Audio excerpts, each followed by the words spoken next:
السلام علیکم ورحمۃ اللہ وبرکاتہ۔ ان الحمد للہ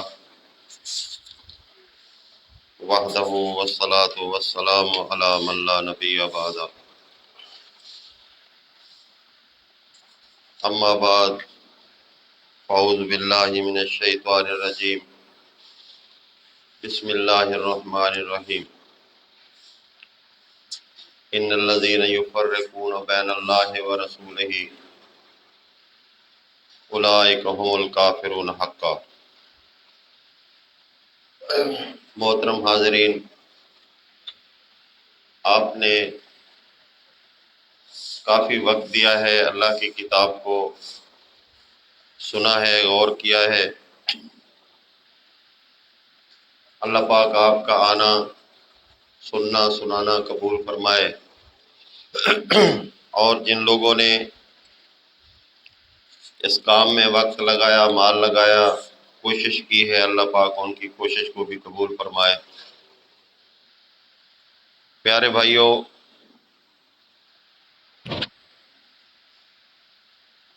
میں نے آپ کے سامنے سورہ نساء کی ایک آیت تلاوت کی ہے۔ اسلام کے ساتھ یہ المیہ رہا ہے کہ جو ہی اسلام غلبے کے اندر آیا تو ساتھ ہی فتنے بھی شروع ہو گئے۔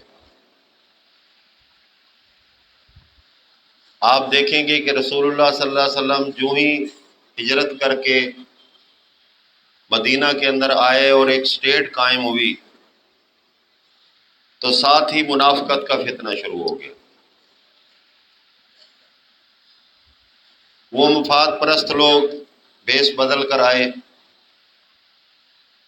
انہوں نے آ کر اسلام کے اندر اپنے آپ کو داخل کیا، پھر اس کے بعد وقت کے لحاظ سے وہ اپنا مفاد اٹھاتے رہے، حتیٰ کہ یہاں تک یہ اتنا زور پکڑ گیا فتنہ کہ میدان کارزار کے اندر آپ تاریخ اگر پڑھیں گے کہ ایک شخص 300 سواروں کو لے کر جنگ کو چھوڑ کر علیحدہ ہو گیا، صرف اپنی ضد اور عناد کی وجہ سے۔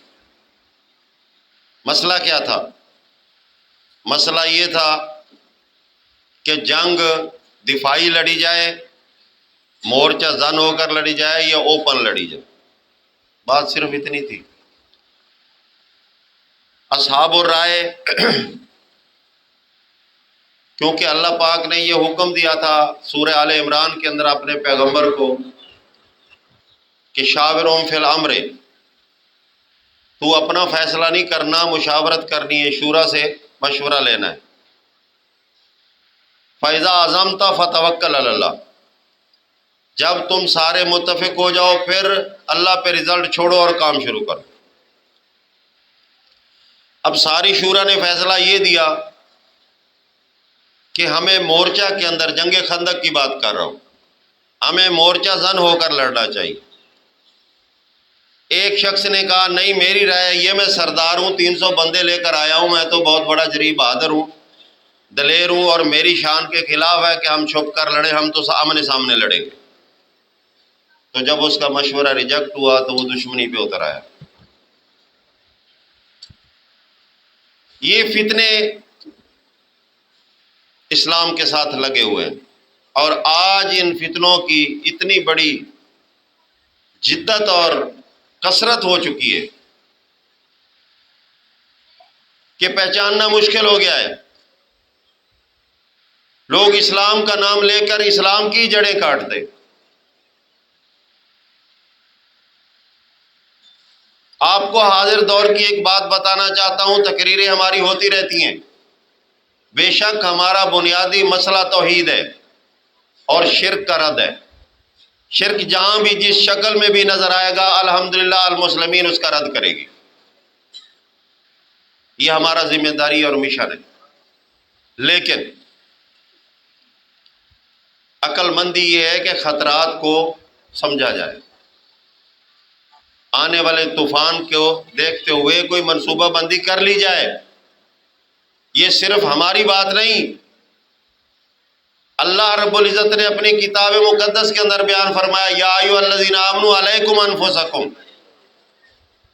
اے ایمان والو اپنی خود نگرانی کرو، جب تم خبردار رہو گے لا یضرکم من ضل اذا اہتدیتم، پھر تمہیں تمہارا دشمن کوئی مخالف نقصان نہیں دے سکے گا۔ تو آج فتنہ ہمارے سر پہ ہے، اس کے دو رخ ہیں۔ پہلا رخ یہ ہے کہ ایک عام بات چل گئی ہے کہ جس نے کلمہ پڑھ لیا وہ جنتی، وہ جنت میں جائے گا۔ ہر بندہ یہ دعا کرتا ہے کہ یار مرنے سے پہلے پہلے کلمہ نصیب ہو۔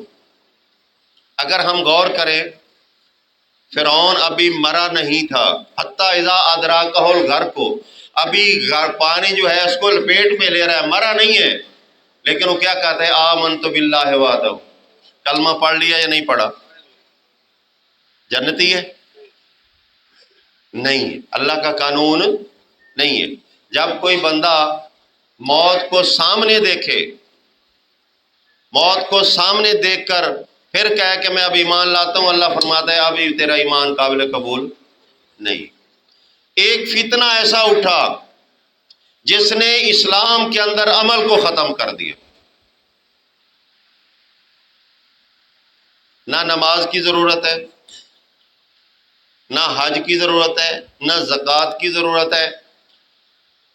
صوفیت والا ذہن، بس تمہارا اندر صاف ہونا چاہیے۔ کیا پیغمبر علیہ السلام کا اندر صاف نہیں تھا؟ کوئی کہہ سکتا ہے نہیں تھا؟ نہیں تھا، تھا مطہر، لیکن انہوں نے اللہ کی عبادت کی ہے یا نہیں کی؟ 5 وقت نماز ادا کی، 5 وقت، حتیٰ کہ یہاں تک تاریخ بتاتی ہے اللہ کے رسول صلی اللہ علیہ وسلم بیمار ہیں اور 2 ساتھیوں کے کندھے پہ ہاتھ رکھ کر مسجد آ رہے ہیں اور پاؤں زمین کے ساتھ گھسٹ رہے ہیں۔ تو کیسا مسلمان ہے؟ اعتراضات ہوتے۔ اس کی 2 قسمیں ہیں، میں آپ کو دونوں بتاؤں گا انشاءاللہ۔ آج کلمہ پڑھنے والا وہ بھی ہے جس نے زندگی میں کوئی نماز بھی نہیں پڑھی، وہ بھی ملیں گے آپ کو۔ اگر عید بھی پڑھتا ہے تو صرف اس لیے کہ دنیا عید پڑھ رہی ہے، نئے کپڑے پہنے اور عید پڑھ لی۔ جمعہ تو بڑی دور کی بات ہے، لیکن وہ جنت جائے گا۔ انہوں نے اسلام کا بیڑا غرق کیا، اور ان کو اس راستے پہ لگانے والے اس ظالم نے بیڑا غرق کیا۔ کیا کہا کہ اسلام جو ہے یہ ظاہری نہیں ہے، اسلام باطنی ہے، اس کا دل کے ساتھ تعلق ہے۔ پھر ایک ذکر ہوا، لا الہ الا اللہ کے مقابلہ کے اندر ایک ذکر ہوا، وہ لوگوں کو منوایا گیا۔ آج لوگ ٹھنڈے ہو کر اس کو بڑے آسانی کے ساتھ قبول کرتے ہیں، اور اس کی بنیاد کیا ہے؟ لا ہو الا ہو، لا ہو الا ہو۔ معنی کیا ہے؟ سادہ جو لوگ کہتے ہیں معنی یہ ہے کہ اللہ کے سوا کوئی نہیں ہے۔ کیا مطلب کوئی نہیں ہے؟ بھئی اللہ کے سوا کوئی مشکل کشا نہیں، ٹھیک ہے نا، اللہ کے سوا کوئی حاجت روا نہیں۔ یہ تیری سوچ ہے، جنہوں نے یہ گھڑا ہے ان کی سوچ کیا ہے وہ سن۔ وہ کہتے ہیں لا ہو الا ہو، لا الہ الا اللہ سے ان کا کوئی تعلق نہیں ہے۔ وہ کہتے ہیں کائنات ساری اللہ ہے، اللہ کے علاوہ کچھ بھی نہیں، ہر جاندار اللہ، ہر پرندہ اللہ، ہر درخت اللہ۔ وہ کہتے ہیں لا ہو الا ہو، کس کی عبادت کرتے ہو؟ توڑ دے لوٹا، یہ مصلی، یہ تسبیح توڑ دے، یہ تیرا فضول کام ہے۔ کیا پیغمبر نے یہ کام نہیں کیا؟ اللہ کی عبادت کی ہے، اور قرآن کہتا ہے، حکمن اللہ فرماتے ہیں وَاعْبُدْ رَبَّكَ حَتَّى يَأْتِيَكَ الْيَقِينُ، اپنے رب کی عبادت اس وقت تک کرنی ہے جب تک تجھے موت نہ آ جائے۔ ایک تو یہ گروہ تھا جس کو تصوف کے نام سے پہچانا جاتا ہے، صوفی لوگ۔ اب انہی کی ایک موڈیفائی جدید قسم کی جو ہے وہ ایک پروڈکٹ آ چکی ہے، جدید پروڈکٹ. اور اہل علم نے لکھا ہے کہ اہل تصوف اور اہل قرآن دونوں کی بنیاد ایک ہے، یہ دونوں صوفی ہیں. انہوں نے بھی انسان کو عمل سے روک کر لاہو اللہ پہ لگایا ہے، اور انہوں نے بھی انسان کو عمل سے روک کر ایک نظام کے پیچھے لگا دیا ہے کہ تم خالی بچے پیدا کرو، بچوں کے لیے کمائی کرو، سڑکیں بناؤ، سولنگ بناؤ، نہ نماز کی ضرورت ہے، نہ روزے کی ضرورت ہے، نہ حج کی ضرورت ہے، نہ زکوٰۃ کی ضرورت ہے فطرہ یا نہیں؟ اللہ پاک نے انسان کو کس لیے پیدا کیا؟ سورہ ذاریات پڑھے، فرمایا ما خلقت الجن والانس الا لیعبدون. اللہ نے انسان کو سڑکیں بنانے کے لیے پیدا نہیں کیا ہے، مارکیٹیں بنانے کے لیے پیدا نہیں کیا ہے. یہ مقصد نہیں ہے، یہ ضرورت ہے. سمجھیں، ضرورت اور مقصد کی پہچان کریں. انسان کی پیدائش کا مقصد اللہ کی بندگی ہے، اللہ کی عبادت ہے. باقی چیزیں جو ہیں یہ اس کی ضرورت ہیں، اور عبادت میں کسی کو استثناء نہیں ہے. یاد رکھے، نبی ہے تو عبد ہوگا، امتی ہے تو عبد ہوگا. اور اگر معاملہ ضرورت میں آ جائے تو ایسا بھی ہو سکتا ہے امتی مالدار ہے، نبی غریب ہے یا نہیں ہے؟ سورہ ضحیٰ پر اللہ کیا فرماتے ہیں؟ وَوَجَدَكَ عَائِلًا فَأَغْنَىٰ. کس کو کہا ہے؟ اور قرآن کو سمجھو، اللہ پیغمبر کو کہہ رہا ہے وَوَجَدَكَ عَائِلًا. عائل کہا جاتا ہے کمزور کو، مالی کمزوری، تنگ دستی. اللہ فرماتا ہے تو نبی ضرور ہے، میرا فیصلہ ہے ایک وقت تک عائل رکھوں گا. رکھا ہے، پھر فیصلہ بدل گیا، فرمایا فَأَغْنَىٰ، میں نے مال بھی دے دیا. اب یہ ضرورت تھی، اس کے اندر اتار چڑھاؤ کوئی مسئلہ نہیں ہے. کسی کے پاس مال زیادہ، کسی کے پاس کم ہے. یہ ضروری نہیں کہ اللہ کا نیک بندہ ہو اور مال زیادہ ہو. نہیں، اللہ کا نیک بندہ ہوگا بطور آزمائش شاید فقر کے اندر گزار رہا ہو سکتا ہے. تو اب مقصد کو بھلا کر ضرورت کے پیچھے لگایا کہ جناب آپ ایک ایسا ملک بنا دیں، پوری دنیا کو آپ فتح کریں، آپ کا اسلحہ مضبوط، فوج مضبوط، آپ کا فلاں مضبوط، فلاں مضبوط. اصل اسلام اس کا نام ہے، صلاۃ اس کو کہتے ہیں. یہ ہے وہ نظام. اور بھائی آپ سب کچھ کرنے کے بعد پھر کیا بنو گے؟ اگلا سوال ہے. آپ کی مضبوطی ہو گئی لیکن زندگی باقی ہے، فوج مضبوط، اسلحہ مضبوط، بینک بھرے ہوئے، ہر بندہ امیر ترین، لیکن اس کے آگے کوئی مقصد ہے اللہ کا پیدا کرنے کا یا نہیں؟ ختم ہو گیا ہے. کیا ہے؟ پھر آنا پڑے گا، ادھر ہی آنا پڑے گا. ما خلقت الجن والانس الا لیعبدون. تیری ضرورت پوری ہو گئی لیکن مقصد تو نے ابھی تک پورا نہیں کیا ہے. یہ ساری زندگی لگے رہیں گے. جس طرح اس نے لاہو اللہ پہ لگا کر قوم کو گمراہ کیا ہے، یہ خود بھی گمراہ ہوئے. اسی طرح یہ نظام کے پیچھے چل کر اللہ کی عبادت چھوڑ کر یہ خود بھی گمراہ ہوں گے اور لوگوں کو بھی کرتے رہیں گے. لیکن اللہ ان کے نہ ماننے سے پھر بھی مانا جا رہا ہے. اللہ وحدہ لا شریک مانا جا رہا ہے یا نہیں مانا جا رہا؟ مانا جا رہا ہے. ساری کائنات مانتی ہے، انسان مانے یا نہ مانے. اسی طرح ان کی اللہ کی عبادت کو روکنے سے اللہ کی عبادت رک نہیں سکتی. اللہ فرماتے ہیں سبح للہ ما فی السماوات وما فی الارض. اللہ کی تسبیح ہو رہی ہے، جو کچھ زمین میں ہے، جو کچھ آسمان میں ہے. یہ سبح، غور کرے ذرا. بعض لوگ یہاں بھی اعتراض کرتے ہیں، کہتے ہیں یہ تو ڈیوٹی والی بات ہے. بھائی ڈیوٹی والی بات ہے، قرآن ایک مکمل کتاب ہے نا. آئیے ذرا قرآن سے ہی پوچھ لیتے ہیں، قرآن اس کو علیحدہ کرے گا. اللہ فرماتے ہیں سبح اسم ربک الاعلیٰ. یہاں اسم آ گیا، ڈیوٹی نہیں آئی. تسبیح کس کی کرنی ہے؟ نام کی ہے نا، نام کی تسبیح ہے. ربک الاعلیٰ، معلوم ہوا کہ سب تسبیح عبادت بھی ہے. تسبیح نظام بھی ہے، ہم مانتے، سورج تسبیح کر رہا ہے، ڈیوٹی کر رہا ہے، چاند تسبیح کر رہا ہے، ڈیوٹی کر رہا ہے، لیکن جب انسان تسبیح کرے گا تو سپیشلی فرمایا سبح اسم ربک الاعلیٰ، تیری تسبیح تیرے رب کے نام کی ہونی چاہیے۔ یہ کہتے ہیں یہ تو جی مالا جپتے ہیں، کیونکہ ان کے اندر گند بھرا ہوا ہے۔ ان الذین یفرقون بین اللہ ورسولہ، بات پہ غور کریں، کسی دور میں بھی جنہوں نے اللہ اور رسول کو جدا کرنے کی کوشش کی ہے، کس طرح سے؟ اس طرح سے کہ ایک کھڑا ہوتا ہے کہتا ہے اللہ کے رسول کی بات میں مانتا ہی نہیں،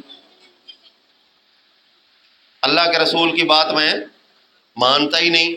اللہ فرماتا ہے کہ ان الذین یفرقون بین اللہ ورسولہ، اگر دوسرے کی ضرورت نہیں تھی تو بیان کیوں کیا؟ ٹھیک ہے نا، وجہ علت تو ہے نا۔ اگر دوسرے کی ضرورت نہیں تھی تو بیان کرنے کا، آیت نازل کرنے کا مقصد ہی ختم ہو جاتا ہے۔ آپ دوسری طرف آ جائیں، فلا وربک، تیرے رب کی قسم، اللہ فرما رہا ہے تیرے رب کی قسم، لا یؤمنون، یہ کبھی مومن ہو ہی نہیں سکتے، حتیٰ، حتمی بات ہے، یحکموک فیما شجر بینہم، سورہ نساء، اس وقت تک مومن نہیں ہو سکتے جب تک تجھے فیصلہ کرنے والا نہ مان لے، فیما شجر بینہم، جو ان کے درمیان اختلاف ہے اس کے اندر فیصلہ کنندہ پیغمبر کو ماننا پڑے گا۔ ثم لا یجدوا فی انفسہم، پھر ان کے دلوں میں فیصلہ ماننے کے بعد منافقت نہ ہو، مان لیا ہے لیکن بعد میں اپنی مرضی کریں گے نہیں، حرجن، دل میں کوئی تنگی نہ آئے، مما قضیتا، ڈبل کہا اللہ نے، اگر کوئی عربی کو سمجھتا ہے اس پہ غور کرے، یحکموک کا پہلا فیصلہ ہے، پھر فرمایا مما قضیتا، جب تو فیصلہ دے دے، ہے ایسا یہ نہیں، پیغمبر نے فیصلہ دیا لیکن دیا کس طرح؟ اللہ کے حکم کے مطابق، ذاتی فیصلہ نہیں دیا۔ اب میں آپ کو بتاؤں گا کہ ان لوگوں کے اندر کیا مخمصہ ہے، کس وجہ سے یہ پیغمبر اور اللہ کے درمیان جدائی پیدا کرنا چاہتے ہیں، بات سمجھنے کی ہے۔ وَيُسَلِّمُوا تَسْلِيمًا، وَيُسَلِّمُوا تسلیما، اس بات کو تسلیم کریں اس انداز کے ساتھ جس طرح بالکل ایک بندہ سرنڈر ہو جاتا ہے، اس کے اندر کوئی نفرت باقی نہیں رہتی۔ تو پیغمبر نے یحکموک کی حیثیت سے، شجر کس کو کہتے ہیں؟ اختلاف کو۔ اب صحابہ کے درمیان اختلاف کس بات کا ہوتا تھا؟ زیادہ تر معاملات، مسائل تھے، یہ تو نہیں تھا کہ ان کا حق اور باطل کا اختلاف ہوتا تھا، ناممکن ہے، نہیں۔ آپ پھر اس کے بارے میں مزید وضاحت کریں۔ شجر بمانا درخت بھی ہے، شجر بمانا اختلاف بھی ہے، لغت کے اعتبار سے یہاں شجر مانا اختلاف ہے۔ اگر ہم مانا کریں گے کہ درخت کے بارے میں، تو کیا صحابہ کھجوروں کے بارے میں لڑتے تھے؟ فیما شجر بینہم ثم لا یجدوا فی انفسہم حرجا مما قضیت ویسلموا تسلیما۔ اب اس عبارت کو آپ دیکھیں گے، اصل مسئلہ یہ ہے، گمراہی کا سبب یہ ہے کہ قرآن جو ہے وہ نحو پہ بولتا ہے، یہ یاد رکھیں، پورا قرآن جو ہے وہ نحو پہ ہے، اور جو لوگ اس سے اپنا الو سیدھا کرتے ہیں وہ قرآن کو صرف پہ لیتے ہیں۔ صرف کا کام ہے گھمانا، گھمانا، لیکن نحو کا کام گھمانا نہیں، نحو کا کام ہے آپ کے سامنے واضح کر کے رکھ دیں۔ تو جس طرح میرے بھائی کے ذہن میں آگے کہ شجر کا معنی درخت بھی ہوتا ہے، لیکن وہاں قرینہ موجود ہوگا، وہاں ہوگا تحت الشجرہ، کیا ہوگا؟ درخت کے نیچے، ہذہ شجرہ، تو گزارش یہ ہے کہ ہمیں اپنے عقل کو کھولنا ہے۔ چلیں اپنے موضوع کی طرف آتے ہیں۔ اب ایک گروہ اور نکلا، تیسرا گروہ بننے لگا ہے، عبادات کو تسلیم کرتے ہیں محدود حد تک، جزوی حد تک۔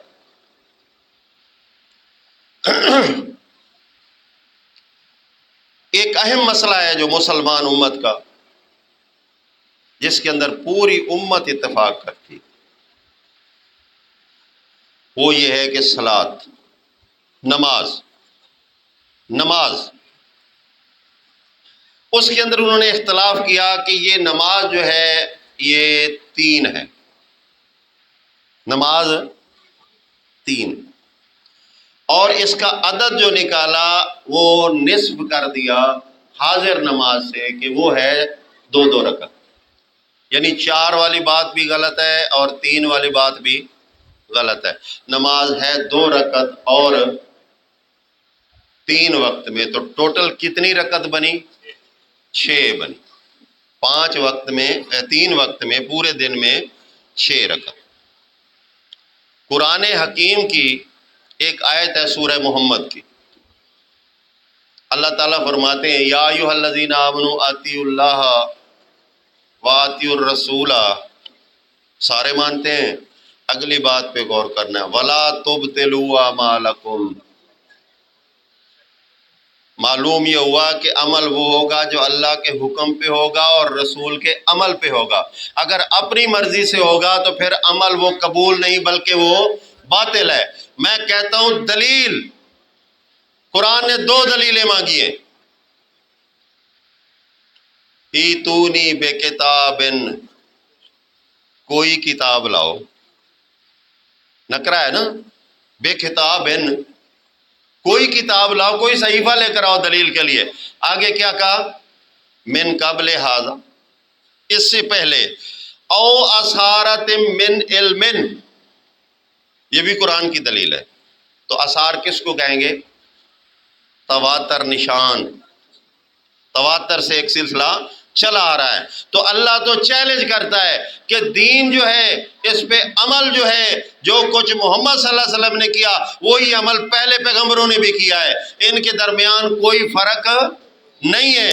اس لیے اللہ فرماتے ہیں اولئک ھداھم اللہ، نبیوں کا ذکر کیا نا سورہ انعام میں، اولئک ھداھم اللہ فبھداہ مقتدی، اے پیغمبر وہ لوگ ہیں جن کو اللہ نے ہدایت تھی، یعنی نبی تو بھی ان کی ہدایت کی اقتدا کر۔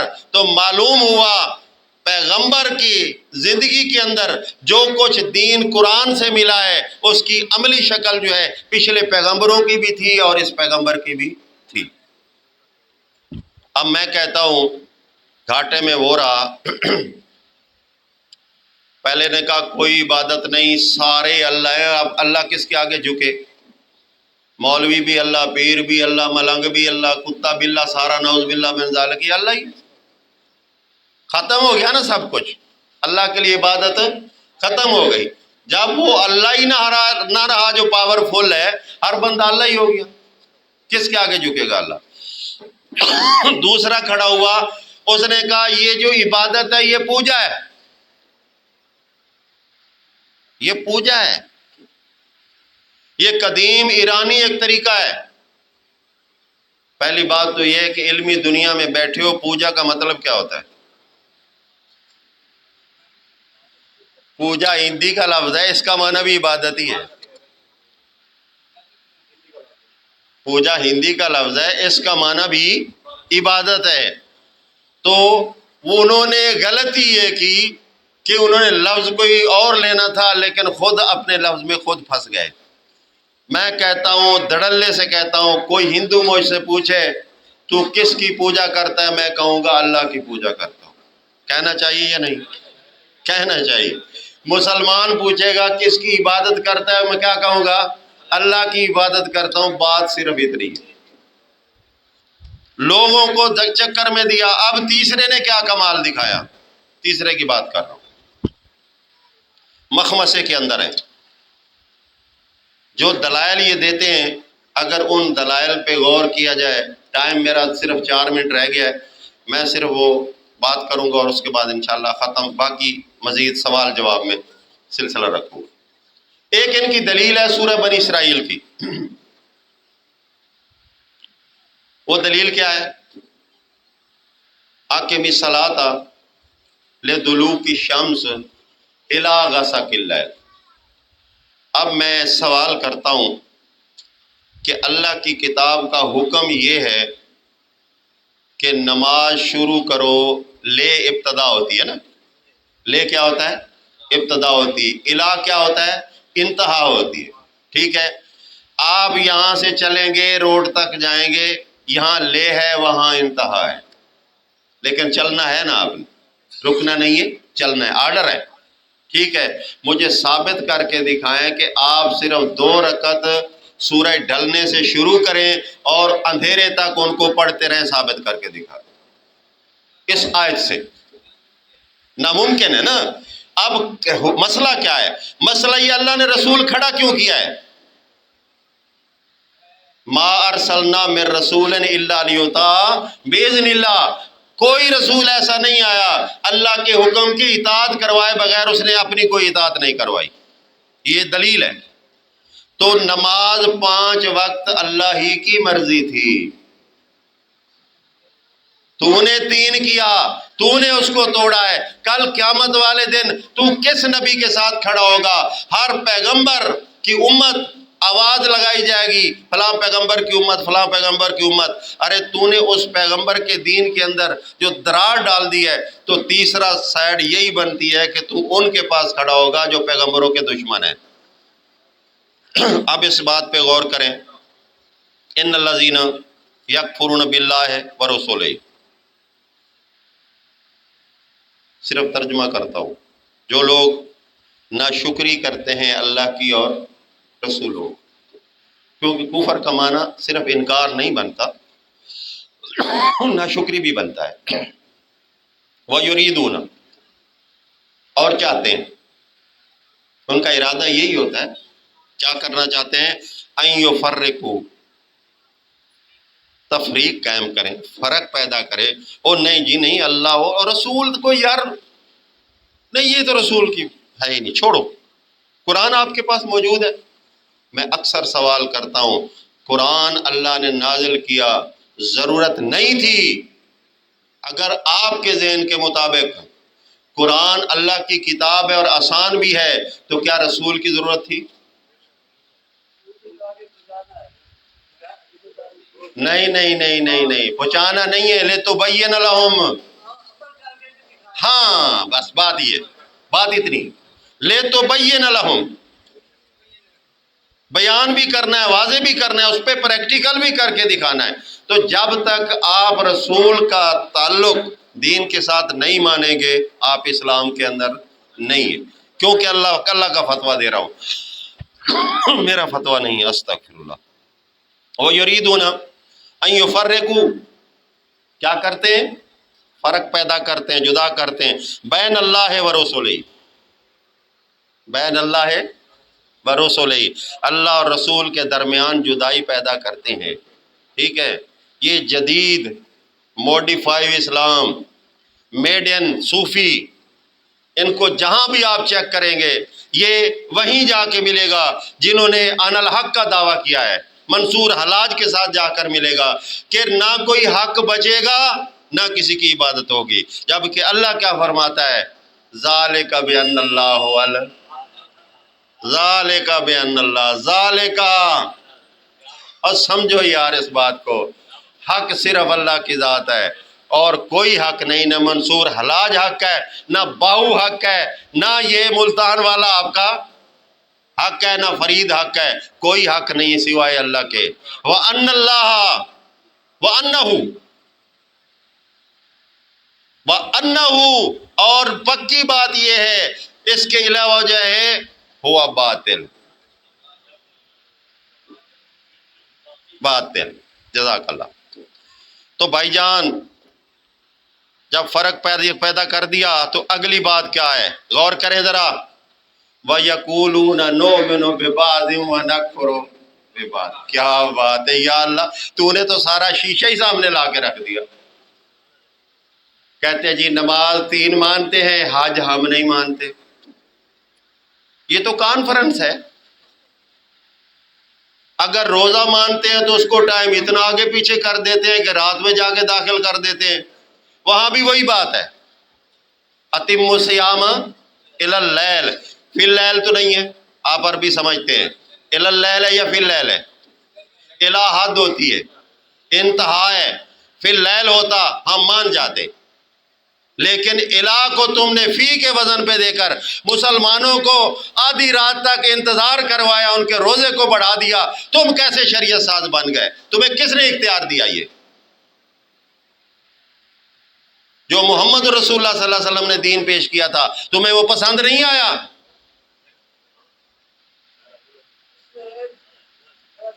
بریک لگائیں گے، سوال کے جواب دوں گا، میں گھر نہیں جاؤں گا جب تک جواب نہیں دوں۔ میں نے وعدہ کیا ہے، بیٹھیں گے میرے پاس۔